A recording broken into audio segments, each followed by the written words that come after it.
Horticulture society of ত্রিপুরার উদ্যোগে ৩৯তম বার্ষিক পুষ্প পাহাড়ি পাতার প্রদর্শনী ও প্রতিযোগিতা সমাপ্তি অনুষ্ঠান অনুষ্ঠিত হয় রবিবার সন্ধ্যায়।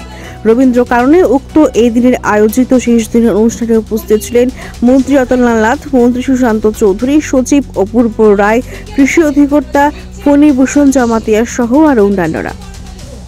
কিন্তু বিদায় দিতে হবে, অপেক্ষায় থাকবো আমরা সবাই আবার নতুন কিছু আগামী দিনে, আগামী বছরের জন্য। গত বছরও আমার সৌভাগ্য হয়েছিল এই অনুষ্ঠানে আসা, এবং প্রতিবারই যখন আসি মানুষের ভিড়, মানুষের উন্মাদনা, এই মেলাকে নিয়ে মানুষের যে ভালোবাসা, সেটা প্রতিদিনই, প্রতি বছরই নতুন নতুন সেখানে ভাবে আমরা পরিলক্ষিত করছি। বিভিন্ন প্রান্ত থেকে যে ফুলগুলো এখানে আসে, এই রবীন্দ্র কাননের ভেতর সোসাইটির অধীন যে ফুলগুলো রয়েছে, যে পাতাবাহারগুলো রয়েছে, তার বাইরেও বিভিন্ন প্রান্ত থেকে এখানে ফুল আনা হয়। এবং আমাদের এমন কোনো পরিবার নেই, ছোট করে হোক বড় করে হোক, যাদের বাড়িতে বড় জায়গা রয়েছে।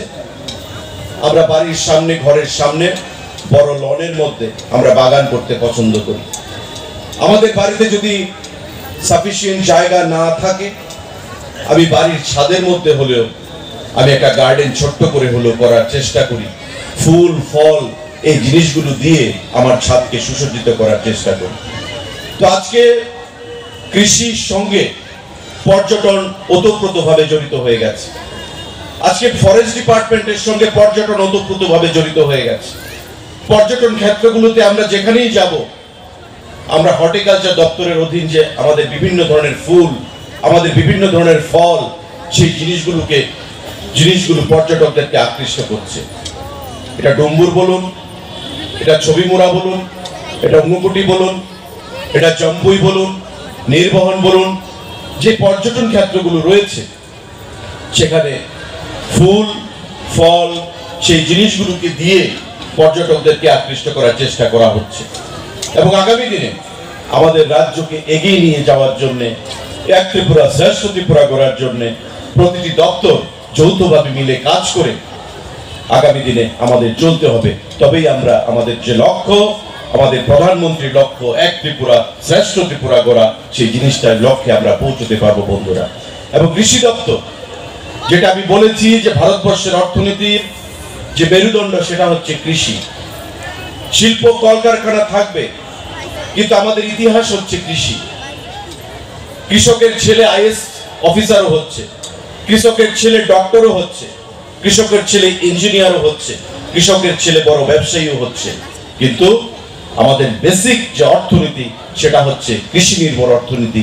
সেই জিনিসটা আমাদের ভুলে গেলে কারোর চলবে না। আজকে ত্রিপুরা রাজ্য প্রান্তিক রাজ্য।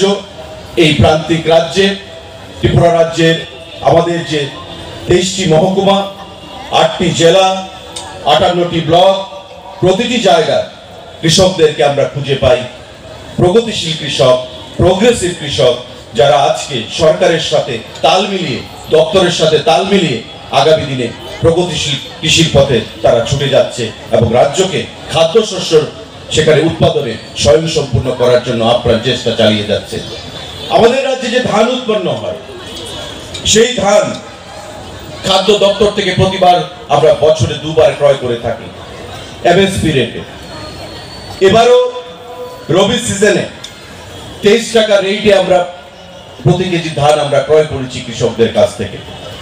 আজ পর্যন্ত 17,000 এমটি ধান আমরা ক্রয় করতে পেরেছি কৃষকদের কাছে, যেটা আমাদের কাছে অত্যন্ত আশাব্যঞ্জক। কারণ মাননীয় মন্ত্রীর সঙ্গে গতকাল পরশু প্রতিদিনই আমাদের কথা হয়, কোন জেলা থেকে কত পরিমাণ টার্গেট আমাদের এসছে সেই জিনিসটা নিয়ে আমরা কথা বলি।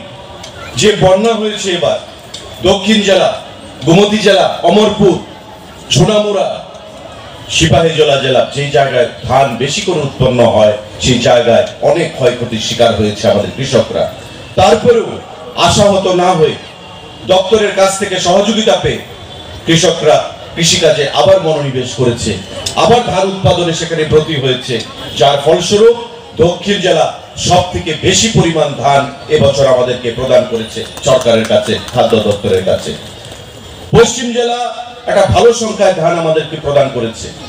গোমতী জেলাও যে পরিমাণ ক্ষয়ক্ষতি হয়েছে সে তুলনায় অনেকটা ভালো আমাদের ফলাফল প্রদান করেছে। গত সিজনেও 16,000 মেট্রিক টন ধান আমরা পেয়েছিলাম, এবারেও 17,000 সেটা ক্রস করেছে। যদি ভয়াবহ বন্যা না হতো হয়তো বা সেটা 30,000 মেট্রিক টন আমরা পেরিয়ে যেতাম বন্ধুরা। তো প্রকৃতি যেমন দিয়ে ক্ষতি করে নিয়ে যায়, প্রকৃতি আমাদেরকে দিয়েও যায়। বন্যা আমাদেরকে যেমন ক্ষতি করেছে, বন্যা আমাদেরকে অনেক কিছু দিয়েও গেছে, শিখিয়ে গেছে। করোনা মহামারী আমাদেরকে যেমন অনেক কিছু ক্ষতি করেছে, করোনা মহামারী অনেক কিছু আমাদেরকে শিখিয়েও গেছে বন্ধুরা। স্বাভাবিকভাবেই পিছনের দিকে না তাকিয়ে আমাদের সামনের দিকে এগিয়ে নিয়ে যেতে হবে রাজ্যের কৃষক কুলের স্বার্থে। রাজ্যের যারা প্রান্তিক চাষিরা রয়েছেন ছোট্ট রাজ্যে, প্রতিটি চাষিদের স্বার্থে এবং কৃষি দপ্তর সে দিশায় কাজ করে চলেছে। আজকের এই মেলা প্রদর্শনী সমাপ্তি দিন মাননীয় কৃষিমন্ত্রী বক্তব্য রাখবেন বিস্তারিতভাবে। আমি হর্টিকালচার সোসাইটিকে অনেক অনেক অভিনন্দন জানাবো যে পরিবেশকে সুন্দর রাখার জন্য, বন্ধুত্বপূর্ণ সম্পর্ক স্থাপন করার জন্য। কারণ মেলা হচ্ছে মিলন, মিলন প্রত্যেকটা মানুষের মধ্যে, মেলার মধ্যে বন্ধুত্বপূর্ণ সম্পর্ক স্থাপিত হয়। এখানে বিভিন্ন স্তরের স্টল, বিভিন্ন ধরনের মানুষ, বিভিন্ন প্রান্ত থেকে বিভিন্ন ধরনের মানুষ এখানে উপস্থিত হচ্ছে, আলোচনা হচ্ছে, সম্পর্ক আমাদের সুদৃঢ় হচ্ছে, সাবলীল হচ্ছে, মসৃণ হচ্ছে। যে জিনিসটা আমরা চাই, জাত পাত ধর্ম বর্ণ নির্বিশেষে রাজ্যের প্রতিটা অংশে মানুষকে সঙ্গে নিয়ে মিলনের মধ্য দিয়ে মানুষকে আনন্দে রেখে আমাদের চলতে হবে আগামী দিনগুলোতে।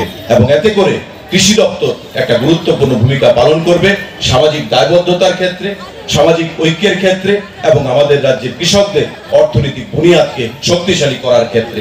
আমি তার জন্য দপ্তরের প্রত্যেকটি অফিসার কার্যকর্তাদেরকে এবং বিশেষ করে রাজ্যের মাননীয় মন্ত্রীকে আমি অনেক অনেক ধন্যবাদ জানাচ্ছি, অনেক অনেক শুভেচ্ছা জানিয়ে